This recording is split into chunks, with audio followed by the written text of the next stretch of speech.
Trespassers will be shot. Survivors will be shot again. We're the Armed Attorneys. We're on a mission to make life for the law-abiding gun owner a little bit easier by sharing fast and factual gun law information.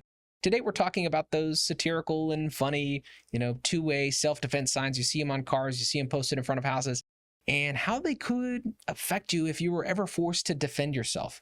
But before we begin, show your support for the Second Amendment by hitting that like button. So, Emily, what are we talking about?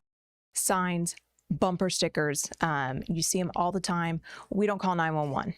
Keep honking, I'm reloading. We actually, on the way to lunch today, on the back of a pickup truck, saw one that said, and I loved this, but it said, live, laugh, love, and if that doesn't work, load, aim, and fire. It's great, it's funny, but a really, really bad idea for those of us who ever might be placed in the situation of having to defend ourselves with our firearm. Richard, why is that? Yeah, we see this come into court all too frequently. And let's say you were involved in a road rage incident and you had a bumper sticker that said, keep honking, I'm reloading. You better believe that the police investigators are going to be taking photographs of that bumper sticker, and it's going to make it into the district attorney's file. And if this case goes to trial, it's going to go to a jury. And if that is just the one piece of evidence that could tip the scales, especially, road rage is a really common example, but a lot of times that's just a he said case. Two people giving their testimony. And who's the jury going to believe? And you just have this one little tiny piece of evidence that might tip the scales just slightly. And so, we see that crime scene investigation. We see it on social media. Investigators will go do social media dumps, pull all the pictures that you have with all these kind of cheeky sayings on them and things like that. And I think while we're in that vein, your T-shirts that are we just saw a T-shirt in a very high profile case, Kyle Rittenhouse, try to be brought into evidence. If you have T-shirts about self-defense and the Second Amendment, imagine having to get into a critical defensive incident while wearing that T-shirt. That T-shirt is going to be plastered everywhere in front of the jury. And I know we all like to think, gosh, if I had to defend myself or my family, it would absolutely be justified. There would be no question.